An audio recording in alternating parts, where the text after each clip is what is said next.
How you doing, everybody? Welcome to Deep Dives in the Desert.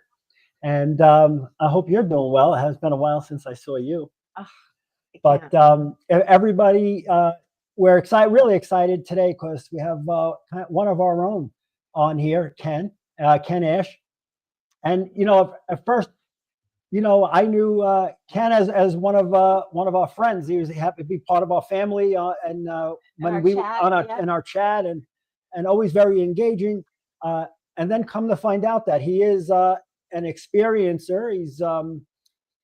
He's actually very gifted, and the great thing about Ken, he's looking to help. He wants to help humanity. He wants to help with the ascension, and he's got the tools to do so. And so, without further ado, I'd like to introduce Ken Ash. Ken, if you would like to say something.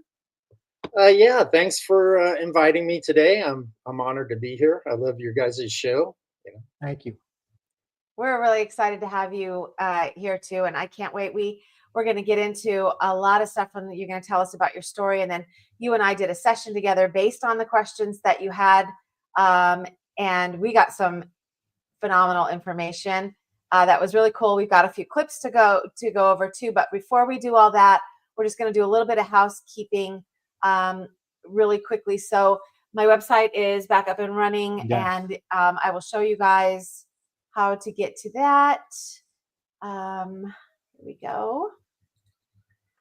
So visionsbeyondthedesert.com, and you guys can find, okay, is it jumping? Okay, here we go. And you guys can find the sessions here. And then I also have my book available on Amazon and Kindle. So you can find the link to that there.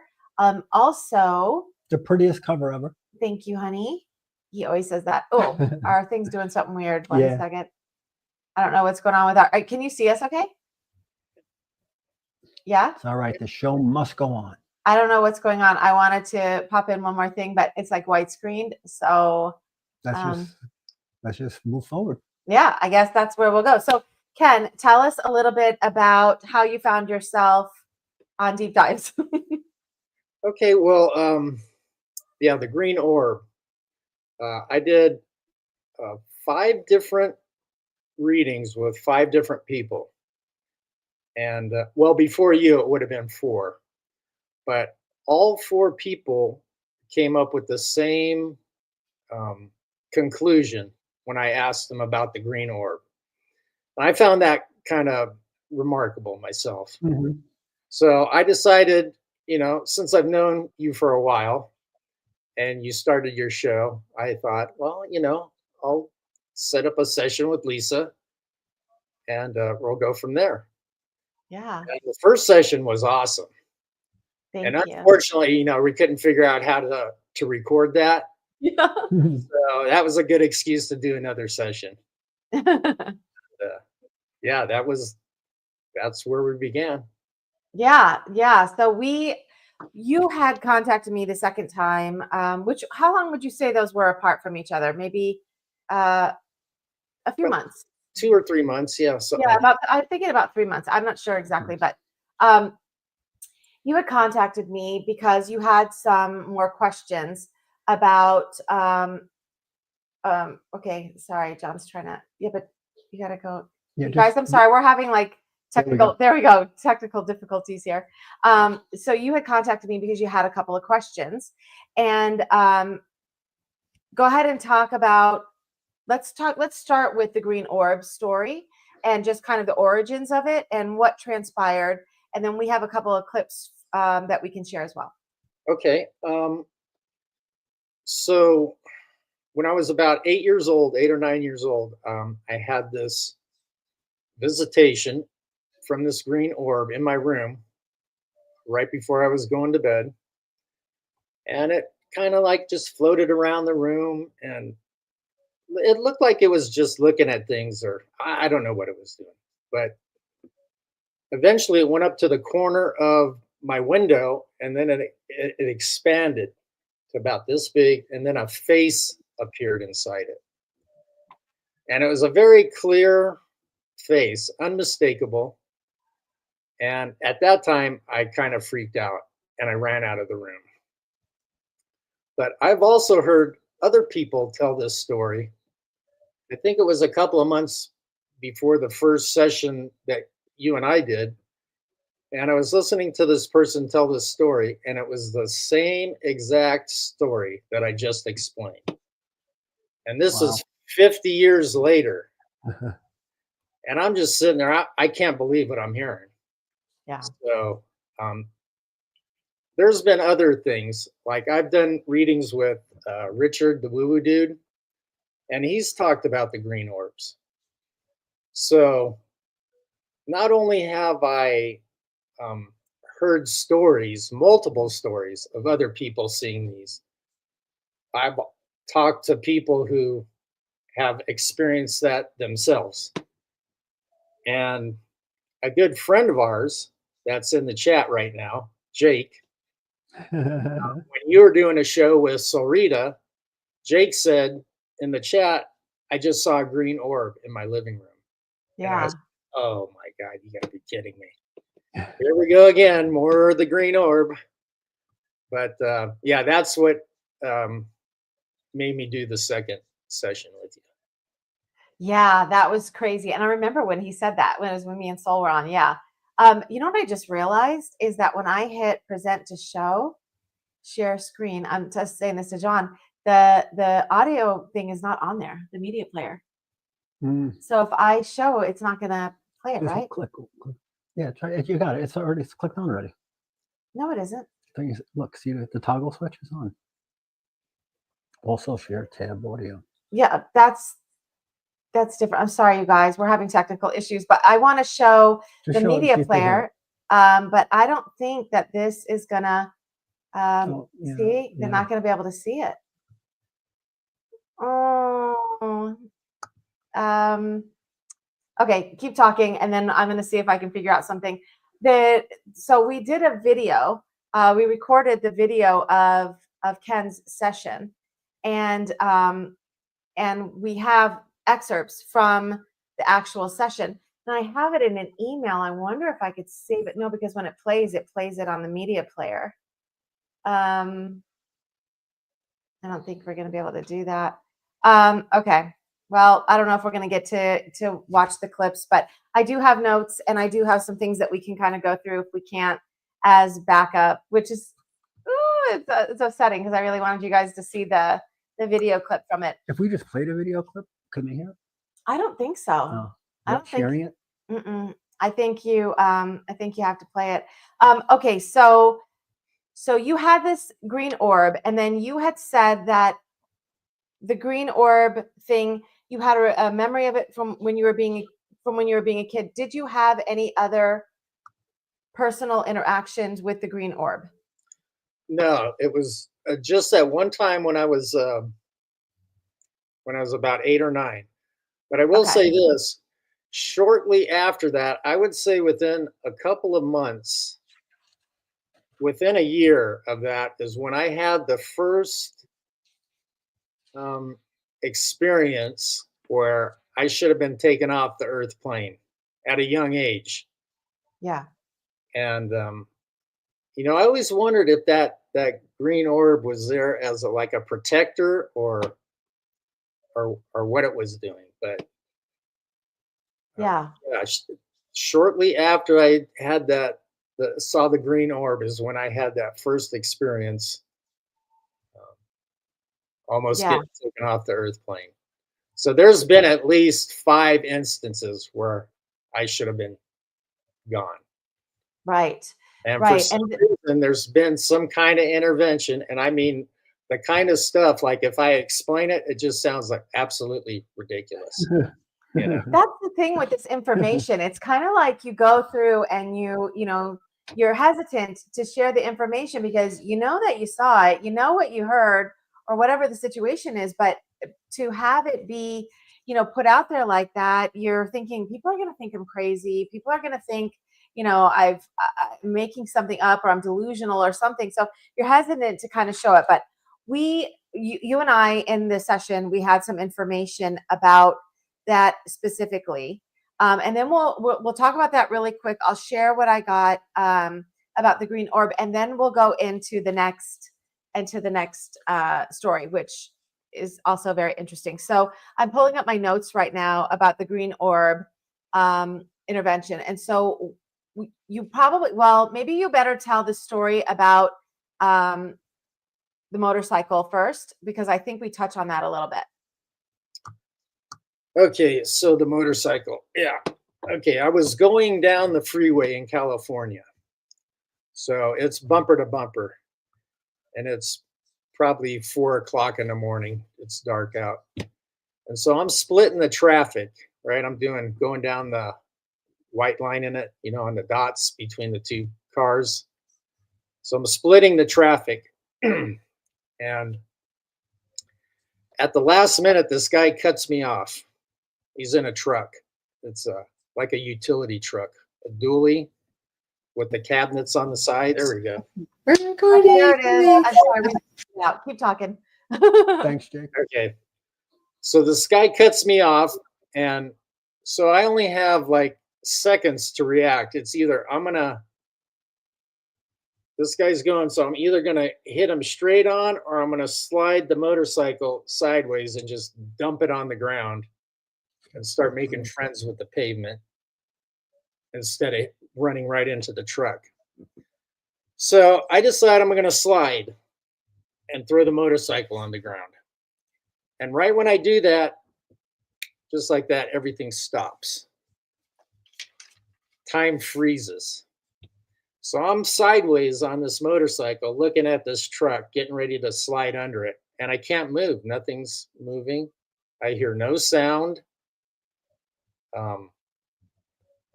I can't talk. All I can do is think, like we're talking right now. I can think perfectly, no problems. And I'm thinking, oh, wow, I just died. This is great. No pain, no nothing. And then all of a sudden, this movie starts playing out on the side of this truck. And it's a movie of my life, from when I was a little kid to right up to where this truck's getting ready to run over me. And as soon as the movie ends, I'm like, oh, damn, this is how it ends? Shit, So right at that moment, I hear something say, take your hand and your foot off the brake. And I'm like, well, duh, I'm frozen. I can't move. And then there was a pause, and I hear again, take your hand and your foot off the brake. And out of the corner of my eye, I could see my hand release the brake. And as soon as I did that, boom, everything starts in motion. So when I took my hand off the brake, the motorcycle was sliding, and as it was coming up, it went like this against the truck. So instead of going under the truck, it came up and stood up straight. Oh, wow. The motorcycle never touched the truck. My body took the full impact of that truck, shattered the glass, just stuff flying everywhere. And when I hit the truck and I came back over to the center of the motorcycle, I hit the gas, and it shot down the side of the truck like a rocket on a rail. Wow. And everything is going in slow motion as I'm going down the side of the truck, because now I got to clear this guy's side view mirror. And I'm trying to do all this stuff. And also, look, I got to deal with 4 lanes of traffic that are to my right. I'm thinking, I just survived this accident. Now I got to deal with 4 lanes of traffic that are going to get ready to take me out. I'm like, today is not a good day. Things are not. And right when I get to the end of the truck, the traffic just goes like this. It splits like the Red Sea. And I'm going, oh my God, hallelujah. And I just drive to the side of the road, and that was that. Is that incredible? That is wild. So I can't see the minutes on here. So I'm going to try to make it. Let me see if, no, that blocks us. Okay, I'm going to just pull us off. Does it show me the minutes? Yeah, pull it on. But can I see? Yeah, a little bit. Mm-hmm. Can you still see, Ken? Yeah. Okay. So I am going to try to get this. I need to get it to 2 minutes. Sorry, you guys. Oh, okay. I guess we'll, no. Okay, here we go. So this is what us talking about it in the session. I got. Okay, so I got, this was my automatic writing stuff that I got. So I got that the green orb is both elemental and a resonant aspect of self in other dimensions, which kind of blew my mind. Wow. It serves as an observer and helper, and it's drawn to Earth specifically. So that aspect of you that's here.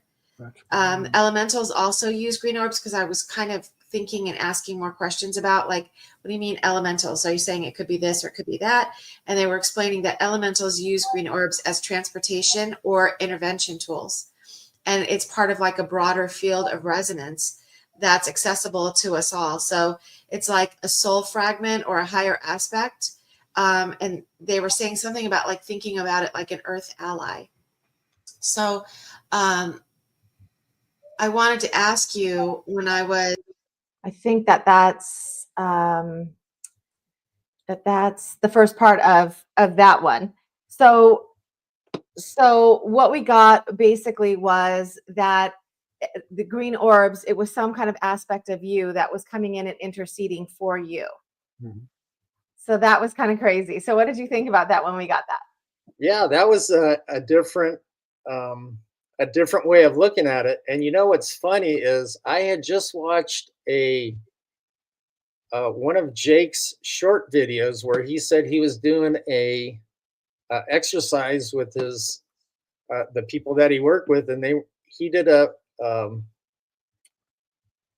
a session where he did a future version of himself, and that's what I thought about that. Yeah, exactly like that. Yeah. So then I'm going to try to slide this down. We're going to 4 minutes and 43 seconds. Let's see. I don't know if I'm going to be able to get it exact. No. Okay. So then this is expanding on that a little bit. So it was like an external, that what you saw as like an external being may have been part of your like soul matrix stepping into like a correct trajectory. So if there was something that was like an introduction, and then maybe at points in time in your life, it looked like it was like presenting at times as almost like a correction of the trajectory that you were going into. It was kind of like a higher dimensional, like pit crew, where it was kind of like, okay, let's kind of straighten this out, kind of a thing. And then I also got, this was like you through another lens of time. So, okay. So that's what we got. It was kind of like, we heard that it was about fixing the trajectory of the path or the situation that you were on, how your reality was working out.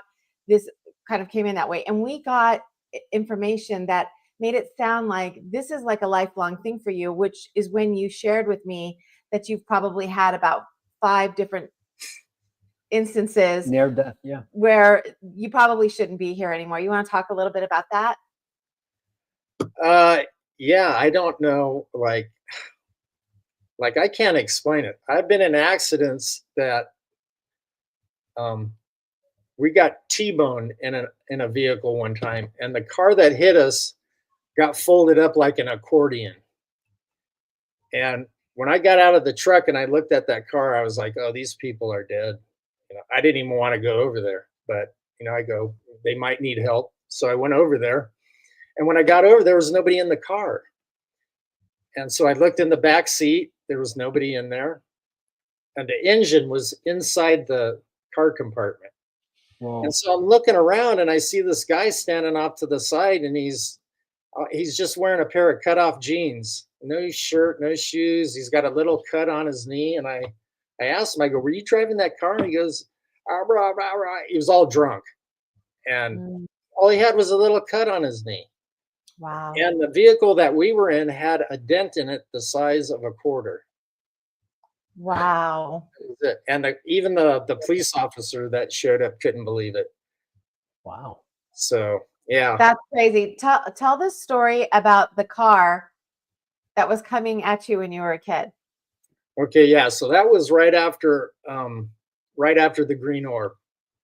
So I was coming home from my friend's house, and I was walking along the sidewalk, and there's like a little patch of grass between the sidewalk and the curb. And there was a car parked in the street by the curb. And I heard this guy coming around the corner, and he was going really fast, and he lost control.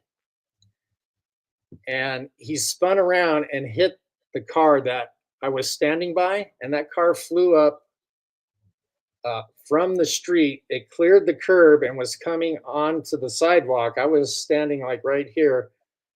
That car was coming in a motion like this, and it just stopped and then went straight down.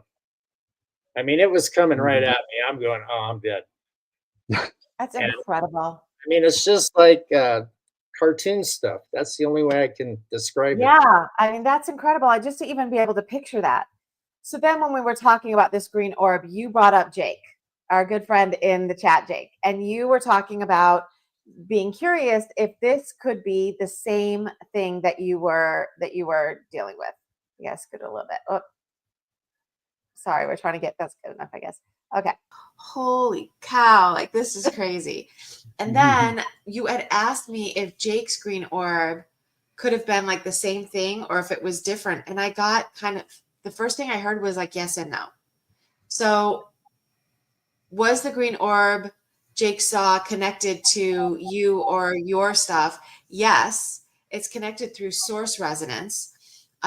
Other beings do use green orbs because I was asking, I was like, so is it like yes and no? Does that mean that it's like another being of some sort or, you know, something else? And they said that other beings do use green orbs, but not in the same energetic signature or frequency color. So it would be off a little bit, like the color would be a little different or something. It wouldn't be like an exact frequency match. It would be similar.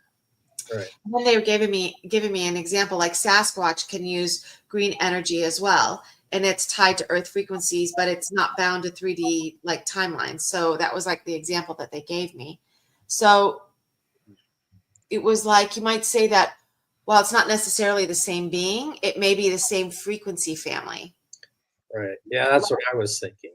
Yeah, it's like a different expression of the same thing, you know, like. Okay, so that's the first one that we got about Jake. And just to expand on that, we're going to go just a little bit further up. That's okay.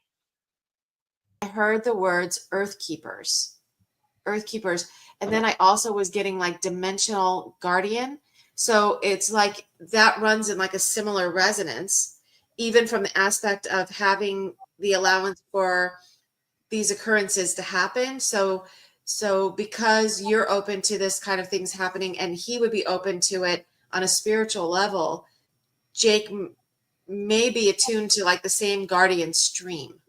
That's what I was getting. So really interesting. Like I was just kind of like, my mind was blown. Yeah, that makes sense. That sounds about right. Yeah, it was on a spiritual. Okay. So that's what we got about Jake. So what do you think about that? Yeah, I found that quite interesting. I always wondered if, hearing other people's stories about those green orbs, if it was an individual, like if these were like individual guardians and everybody had their own little green orb, or if it was like a group that has sent out green orbs to watch over certain people, or I don't know. That's why I was asking you about that. Yeah, it was pretty cool. Okay, so then this is so interesting. So it's cool. It's But I'll add one thing on that. When I did a reading with Richard, he specifically told me that those green orbs are guardians. Yeah, that was another thing that we got as a synchronistic. Yeah, he was saying he sees red and green orbs. I've never seen no red one, but he said he sees plenty of green orbs. So it is a real thing, and it happens. So. Yeah. It was incredible. And I don't know if that's Wow. blocking everybody's ability to be able to see. Sorry Can I about read that, it? guys. I don't want to miss any of the comments. Can I read it? Yeah, Cassia was just saying that She, in a car accident, she flew out the window of her mother's car during that accident, and the car was totaled. The police said she wouldn't have survived if the window wasn't open. So the fact that that window was open and she was able to fly out it was a good thing. yeah. That's crazy. That is crazy. And then Jake is saying, wow, that really resonates. I've definitely felt a connection to the Earth Guardian energy. Wow. Interesting. Laura is saying she's definitely heard of that before. They are guardians. Yeah, that's what we got. It was really, really crazy. And also a fact about the green energy, right? If it's found in like pictures or whatever, they say that, right, scientifically, right? They can't explain it away for some reason. If I pull this down, can we go back to him talking? Because I want to, and you'll be able to find it again? Yeah. Okay. How do you do it? Just you just put them take them out of studio. Just this one? Yeah, Remove? Yeah. Okay, sorry, guys. So bad at technology. It's crazy. Okay, so that was the first part that we got about that. We were talking about your near-death experience too, and you were talking about was I seeing some of that you were talking about? Because you stopped like a bubble, which is incredible. I mean, that's just incredible. But it goes into kind of what we're going to go into next. Did you want to put that up first? Did you want to talk about that first? Not yet. Oh, that's right. Yeah. Yeah, I just wanted to, Annette, thanks for sharing. She was in a wreck in Northern California, 2019. Green energy intervened. We called it Mr. Freeze. We were going 70 miles an hour and someone turned in front of, what was that, Usher? I think she means us. It's okay. Were you going to a concert with Usher? And we T-boned them and it was very little damage. So the green orb, I guess, is a good friend to have, Ken. Yeah, very interesting. So let's go into the next part of it, because keep in mind, everybody, about his story with the motorcycle. And then now we are going to talk about one of the other questions that you had for me. Please tell us about the 94 Northridge earthquake. Okay, so yeah, Jake, I don't want that on. Maybe sorry, attuned guys. to like the same guardian stream. So sorry. Why you did that? Because he's telling a story now. Oh, I thought you wanted to hear it. Okay, go ahead. Okay, so my bad. We're right on key. Right. So if you Google the Northridge earthquake, it'll come up 1994. Okay, so I don't care what year it happened. I was in that earthquake. Okay. So whatever year they want to say, I don't care. But I'm saying it happened in 1993 because I was living in Northridge in 1993. So when that earthquake happened, it was early in the morning. It was about 4 or 4:30. I don't remember, but I remember waking up and I was in this condo and I watched that building. It was going like this, and I'm going, "Oh shit, I'm gonna die today," because I thought that place was coming down. I actually lived right around the corner from where the apartment complex collapsed and killed 16 people. And I think the epicenter was right there. I was right there, right in the middle of it. And yeah, I sent you pictures on that of the apartment that collapsed. So I drove by this thing, I don't know how many times going to work. I mean, they had it taped off with the yellow tape, and you know, I had to deal with going to work on the freeways because there was the off ramps collapsed, right? There was some serious damage there. So I had to deal with all this. And then shortly after that earthquake was when I moved back to Las Vegas. And I want to say that was in February. And so I worked, you know, was working in construction. I worked at the Luxor when it was under construction. And I bought a house in May of 1993 there. The Luxor opened in October of 1993. So after construction, I went into service department. So I have already been established there in Las Vegas, working and had my house. And so come January of 1994, I was living in Las Vegas.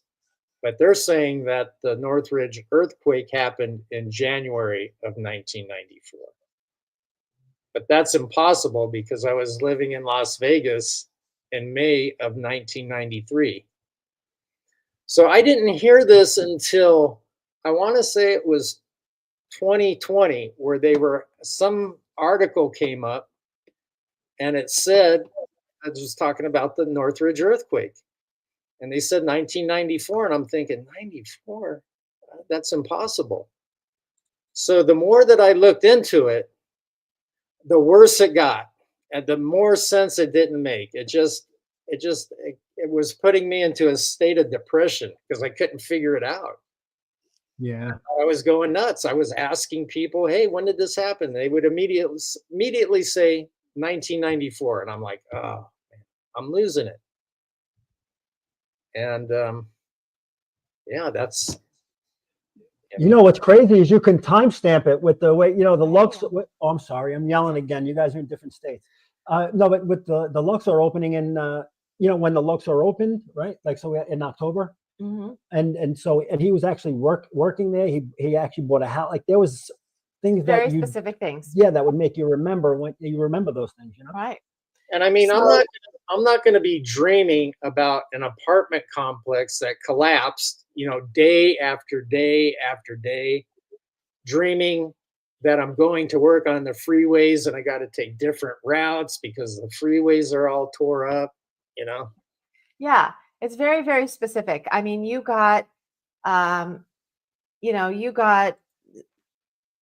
very specific Mhm. information and that you've tried to corroborate even with friends. Is that correct? Yep. And Yeah. what did your friends tell you? They said, that's the first thing to go. They ain't my friends no more. No, he means his mind, Yeah, I know. his memory. Yeah, I've lost friends over this. They won't even talk to me anymore. And that's okay. I understand that. And, everybody's got their own journey. So That's right. Okay, so let's That's what I look was at getting. what we got. So- 1 second. So now we need to go to 1555. And this is what we got about, that's good. This is what we The got. green orb stuff. And we'll go into a little bit more things, but I wanted to get into the 1994 Northridge earthquake stuff. I heard very clearly time slippage. So your question was that earthquake like either part of a parallel life or a timeline jump or something like that, because you felt like, it was something wasn't lining up for your timeline. Right. So what I got was yes. It's a Mandela effect type moment and deeply personal to you. And then I heard Ken pivoted timelines and jumped realities. And then they said, Sorry, John's supposed to be keeping track of the time. It's interesting. I get lost in the story. Okay, so now we're going to skip over to 4920. 4920. This is a little bit more about that. What comes up again for us later on, and we will discuss it. Okay. and And it that's- goes with your lineage and your galactic lineage and stuff. It really sounds like, you're at the beginning, and it makes me think when we were that part where it said, where is it? A rewrite to us is really a shift to a different reality for a time. We will notice until we have completed our unique position into a more enlightened state. So it's like, you're at this place where you're noticing this stuff now more than other people. You're closer to the enlightened state aspect. And then it says, although shifts will still happen, the awareness that this occurs and how it occurs will be there, causing us to have it in our awareness, and then it'll be there fully. We'll be no longer questioning, but knowing how reality works in time space. This is the beginning of our awareness. So I just thought to myself, like, wow, you're farther along on that road to enlightenment, because you've already been seeing this and noticing this. And at this point, you're just like, I know this stuff happened. I'm just looking for some like clarification. So now you got it. Tarot card you pulled too. Yeah. Awareness. Yeah. Yeah. That's right. Which is kind of crazy when you think about that, you know? Yeah. I think that it's to kind of like put it to rest now in your mind, and to know that this is who you are, and this is what you embody in yourself, and to start stepping into the fullness of that aspect of Ken. And when you want to start reach out to the higher aspect of your soul, you know, your higher self. That is who looks like they're guiding you, staying with you, interacting with you. So, you know, that aspect is ready to talk to you, and guidance may still come in. Your angels may still come in too for times of clarification and stuff, but it looks like your higher self has been reaching out to you and interceding for you for a while. Okay, you can take that off of the thing for a little bit. So what did you think about that when we got that? Yeah, that was the whole Mandela effect, the personal Mandela effect. Yeah, I find that very interesting because, you know, I've heard other people's stories too. Actually, I was looking at one the other day where they were saying it was with the space shuttle Challenger, the one that exploded. Yeah, they were saying the Mandela on that was, some people were, that happened in 1986, but they say the Mandela effect was that people thought it happened in 1985. And that's the same thing that I experienced. Yeah, So, Exactly the same. and I was thinking, you know, how many stories that you don't hear from people that experience, right? Right. How many people in isolated areas that don't have technology or internet, what they experience. Right. And even from the perspective of the fact that, you know, if you get information sometimes, I know there would have been a time in my life for sure where if I would have been the only one that would have been thinking about it, if it wasn't something major, and I would have been the only one that was thinking about it, I would have been like, oh, okay, I guess I was wrong, and probably let it lie. Right. Meanwhile, there's this whole other, you know, possibility that you wouldn't even really be looking into. Exactly. Fascinating. It's absolutely fascinating. Yeah, and it's definitely it's definitely going to be more prevalent, the fact that you can think back in time and you can see some similarities. Well, you were telling him before the show about a situation. You want to touch on that just a little bit? Yeah, so yeah, we were I was maybe 21 or 22 at the time, but me and my friend went to we lived in Brooklyn, so we went to Seaside Heights, which is like, you know, beach town, and the clubs and stuff. And so we went there, and Had a whole, and it got a little nutty, and we did, it was a little outrageous. But what happened is we go home, and as I'm telling my friends the story, our other friends, because only one of my friends went, and we're talking, and I said, we did this and that, and my friend, he's looking at me going, what are you talking about? We never, what are you talking about? We went to, I said, you didn't just go to Seaside Heights with me, you dumb, like, you don't remember last night, how much did you drink? Right. And so we were going back and forth, and he was like, that didn't happen though. I don't know what you're talking about. And there's no way. What happened was so like outrageous, like that. There's no way to forget it. So Right. I was thinking, I just wrote it off as he was dumb, but he's one of my best friends. But you know, you have a good friend that's stupid, but you're still good friends. what is wrong? I'm just saying. But anyway, I don't know. but Anyway, I'm thinking it may be like this. yeah, it could be Exactly. because you could have been taking a trajectory Yeah, that, you know, was maybe you needed a course correction. yeah, because who knows what could have happened. Yeah, had that played out. And so, you know, for him, he doesn't remember. And one of the terms that we got for you, Ken, that I had never heard before, but what we were getting was that it was an echo memory. Do you remember? Yeah. That it was talking about after you had jumped and shifted into this other timeline, what you were remembering about the earthquake was actually an echo memory of the timeline prior that you were on. You know, I I had done a session with Allison, and I asked her about that, and she told me the same thing. She said it was a memory from a parallel life. Is that crazy? So Yeah. I mean, everybody seems to pick up on the same thing. So I mean, I have a hard time disagreeing when I Yeah. got 5 different people telling me the same thing. You know, Right. Yeah, Yeah. it's incredible. And that's the other thing is that you've talked to a few people about these things and you you know, received very similar information about it. And I believe what you said was kind of like everybody's stuff is building on each other. Is that correct? right? Yep. Yeah. Yeah, it was crazy. like this event took place like with the green orb, and there was 5 people standing around this, and they all watched the same thing, but they had a different perspective. Yeah, Yeah. it was absolutely mind blowing. Yeah, it's incredible. And then we went into a little bit about things that had to do with some of your lineage stuff. But that led us down a whole nother rabbit hole where we went into some galactic stuff.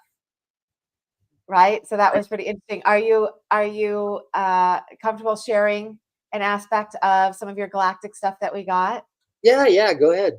Okay. We're not going to go into all of it because we actually it was pretty interesting and actually matches what I believe is that we're not all just like this one thing, but we've been all over the place and I'm sure Jake looking into this stuff too can probably corroborate that as well. Like we've been a lot of stuff, but there was something that was kind of predominant. So that's the one that I chose to go ahead and share. So we're going to go to 3252. So in order to do that, is you Sorry, guys. We're going to go to 3252. Good enough. So the thing that I was getting was, okay, so for Octurian as the primary line, the orb technology, Octurians are kind of known to work with like conscious energy spheres and stuff. So they're usually, people will say that they either saw blue, violet, or green. So, and it's, people also say that they use them for like healing, protection, or interdimensional travel. So that's kind of like an interesting aspect of it, but it's usually like frequency intervention. So it would be like Octurians can like assist people on like pivotal soul paths when it's not their time. And this fits exactly with your like life preserving events. right. And then they also work with like sacred geometry and like timeline work. So Octurian energies are connected to manipulating like quantum probability and stuff, which aligns with your sense of timeline slippage. You know, like the 1994 earthquake. Right. So we could look at the green orb as a likely like Octurian healing or like a navigational field kind of thing. And you may be part of like a Octurian Earth, like grid watcher collective thing. There's something about your lineage there with Kyla. So it's something about like being here to like stabilize certain points in the timeline. And you would do that with your presence alone, which is why you would be kind of notating the time slippage when other people weren't. So that was one Mhm. of, like, I think we got like 3 basic, like, ones that were outstanding. What did you think Mhm. about when you were hearing that? I was well. I was interested in where you were saying that that green orb was part of me as a higher uh, dimensional. But Mm. then when you were talking about my daughter as that being actually part of her, Yeah. that I found that quite interesting. That Yeah. was interesting stuff. Yeah, that's awesome to know that how you can be so connected in a way that we were so kind of unaware of for how long. Yeah. Right? Yeah. It was really interesting. And, it says a lot about, lineages and how those things work, because you don't know how these things, it can seem overwhelming and like really, really broad and big when you think about the fact that we have these soul connections with people, but we're also talking about coming from all these other places, and we're talking about multidimensionality and all these timelines, and it can to wrap that around your brain, It's a lot. it's a lot to try to take in. And so it's interesting how, even though we can't catch up because we're always looking at it from this 3-dimensional lens, right, where things have to kind of work out and go slow and all of those things, and our souls and the fullness of us and our higher selves, it doesn't work like that. There's just this connection, and we come in and around each other in all of these interesting ways, and we can see the kind of like the fingerprints of Mhm. each other multidimensionally. It's Right. really, really interesting. Yeah. Yeah. Yeah, Yeah. you always wonder why you feel so close to like why do you feel so close to somebody? Why is maybe even a certain animal, right, that you've had Yeah. sticks out in your mind, or there's one kid, although no one's a favorite, there's a favorite, and you wonder why, I don't right? have a favorite. No, I'm not saying you, but I'm saying everyone else does, but not saying you. Everybody else does. But like you figure you get some, you have a special bond with certain people, and you always wonder like why, but it's why you're a soul Speaking of family. which, it's Nicholas's birthday. Yeah, Happy birthday, Nick. Nick. He's in an undisclosed place for the Army right now, but happy birthday. I don't know We if you love can you. see it at any time. Yeah. So anyway, so then we found out a little bit about that, and it fit the interdimensional aspect of it. It also fit the stuff that you were getting with Woo Woo Dude, right? When you had your reading with him, because he mentioned it being an interdimensional thing as well. Right. Exactly. I like Woo Woo Dude. Me too. He's a cool. I like him. He is. He's great. Yeah. Yeah. Yeah. So tell us what you took away from all of this. Kind of where are you sitting now with the information that you have? Do you still have questions? Do you feel like you've got them answered? Are you happy about it? Like, what are you thinking? I am so grateful that I have crossed paths with like you and Solrita and the Woo Woo Dude and Allison and Julianne and all you people have helped me on this quest to find answers to this journey. And I want to give a shout out to Jake because I'm going to be doing a session with him next. But yeah, I'm very appreciative for just having crossed paths with everybody and be able to answer some of these crazy questions. Yeah, you want to know one thing? Ken, it just again, it's just because it's relatable for me to me. You when you were talking and all the experiences that happened to you, all the the intuitive gifts that you do have, things that have happened, life reviews. I mean, anytime you bring it up, it doesn't matter who you're talking to, who the intuitive is, they're shocked. They're like, a life review at that time, that's wild. And so many times to be in those situations and move forward unscathed, all that stuff. And as you're talking and how you want to help people, and it just struck me that, and you want to be out there, and then you were like, but you know who you should have on? So and so. Yeah. And that is, I do the same things. People, they'll be like, wow, that's a great, that's amazing. That happened to you. I go, you want to know who's really good though? The guy over there, and it just struck me that you know what, once you I think, Humble yeah, you're humble, and you really want to help, but once you step into your power with that, man, and you really start to share it out there, and you're not go listen to that lady or that guy. It's like, listen to what I'm saying, because for certain that you're helping people. I think it's going to be incredible. Yeah. Incredible. Yeah, I think so too. I was just looking. I know that I got something else. I know that we got, I can't remember where it was, but remember we were talking about, there was an aspect of it for you that sharing your information and kind of stepping out into that was like the next thing that you kind of needed to do. So it was so cool once we started talking about this, and you were like, yeah, I will go and do that, even though you were, nervous or whatever about it, just to step out and share with people, because there are going to be people that have certain aspects of their story that's similar enough where they're gonna be like, okay, good. So I'm not crazy. Mhm. And Yeah. these things are happening. And it really helps everyone. That's why you wanted to write your book. It was And the reason that I remember, wanted and to. the reason why you didn't want to write the book? What was You're it? like, what if your family reads it and thinks I'm a nut job? Yeah.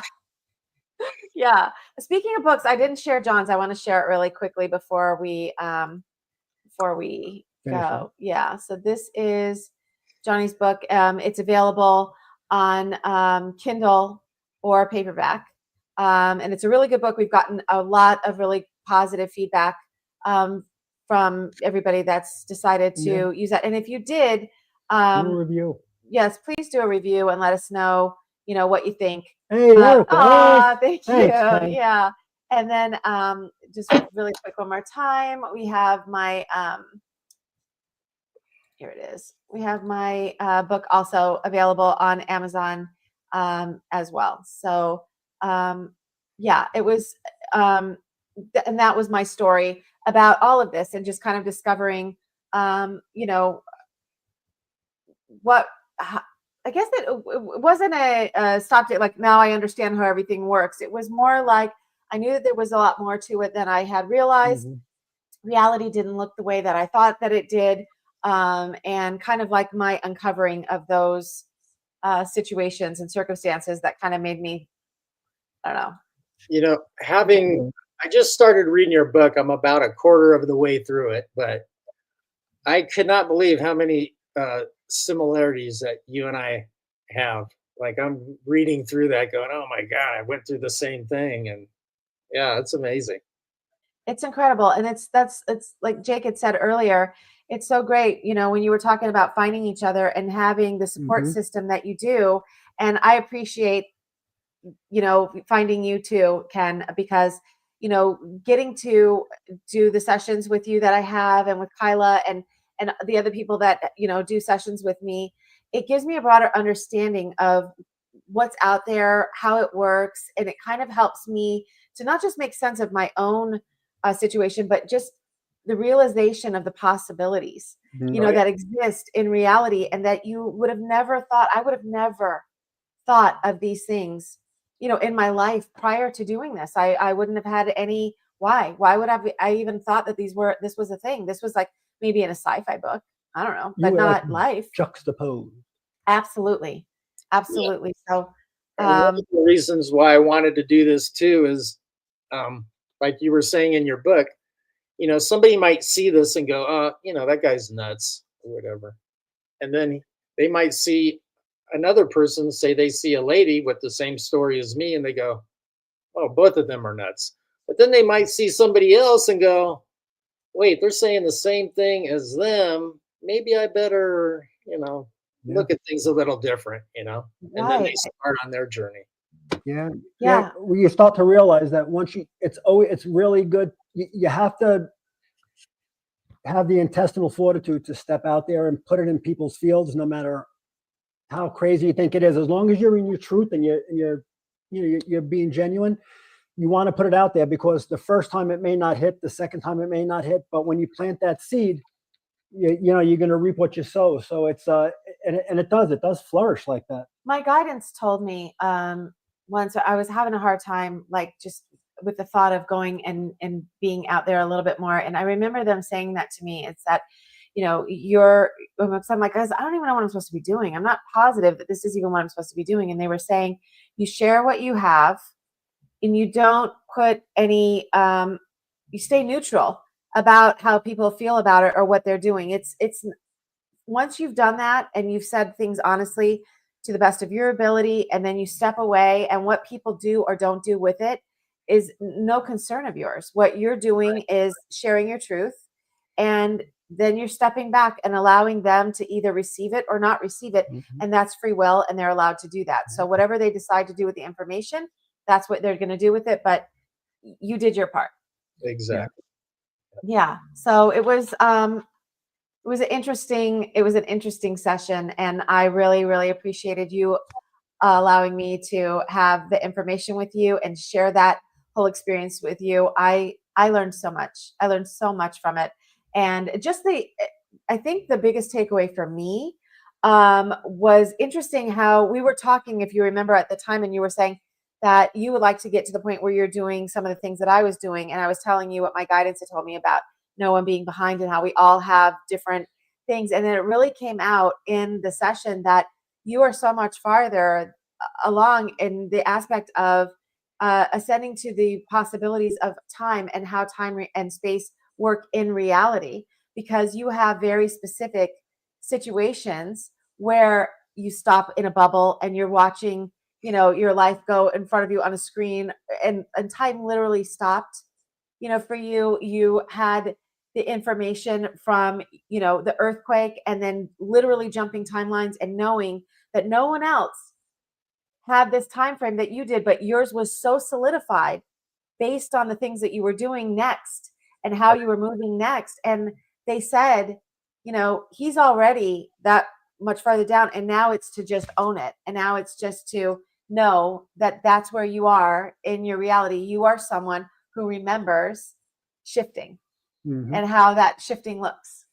Yeah, and you know, I was telling you the other day, it was on Easter. I had that feeling something bad happened, and I couldn't put my finger on it, you know.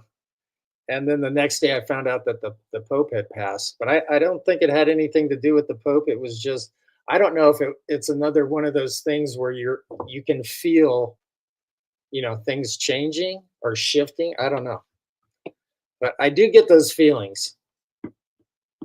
Yeah. Yeah. And it's going to be building more and more and more, you know, the more that you step into it and trust yourself, because that's the next part, right? Is like we get stuff, and then the next thing that we do is like tell ourselves that we're crazy. No, that's not it. That can't be it. And we gaslight our own information and the stuff we got. And I was doing that for so long that you were the first person I was telling you that you and Kyla were the first people that I was actually doing automatic writing for. And I think it's because I couldn't stop and just trust myself. I could trust a vision. And if I had a question about it, and then I could look at it and go, yeah, but what is that? And then I could write as I was doing my visions. But to sit there and trust that I could put my pen to a piece of paper and just write. And then after you, I've now been doing it since I had that one show where I literally had 4 pages of automatic writing, and now I can do it. You know, if I want to, but it was pretty cool. But it was just the allowance of not gaslighting myself and trusting that what I was getting is it, you know, without me second guessing and without my mind trying to change any words, just writing. And it's not easy.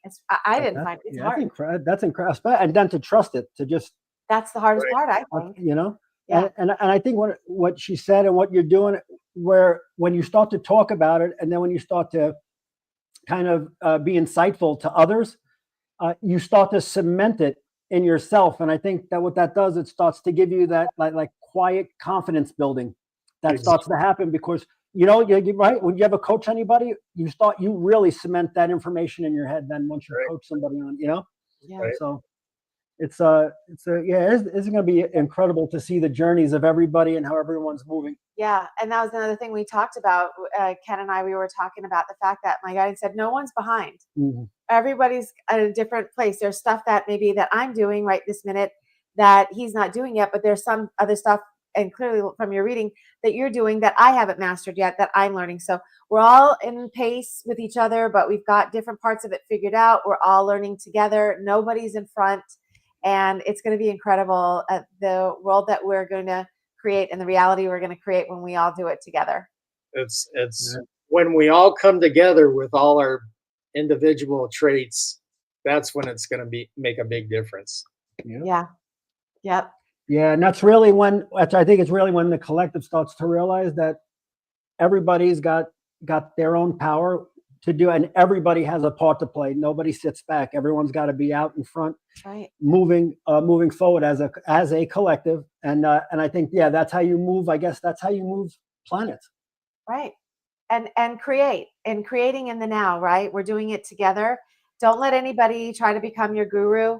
Just keep, well, of course, what we're doing, this is important because we're all talking and learning together and we're figuring out how things work. But, trust in yourself, learn your discernment, and start when you have these sessions where you're learning something about yourself, take that and build on it. And like with you, now we know your higher self is trying to talk to you all the time. So build on building that relationship so that you can continue to get better and better at listening and hearing it. Right. Yeah. Did you have anything in closing that you wanted to share? I just wanted to say thanks for inviting me. I enjoyed it. You guys are awesome. I love your shows. And, Thank you. Yeah, I'm so happy you came on and we got to spend some time getting to know you better, and that everybody did, and they know who exactly is in the chat. We have some. Look at the talented people that we have. Time shifting guy in the chat tonight. yeah, this is an awesome soul family. Beautiful people. Yeah. We're really lucky to have each other. Yeah. Well, thank you everyone for tuning in with us and hearing Ken's incredible story. It's amazing. And I think that, this is how we do it, guys. We just share our stories and we, come together and build on it together, and we'll all get the information, and who knows where we'll be this time next year. Yeah. And I just want to reiterate, it's not easy the first time you go and you share a story like that. So thank you for being courageous and doing that, Ken. I appreciate it. Yeah, thank you. Thanks for having me. Absolutely. Thank you everyone for joining us. We appreciate you guys all being here. Ken, stay on when we click off, and then we can just do a wrap up. And thank you everyone else. And we will see you guys next time. Hi, everybody. Bye, we love you. everybody.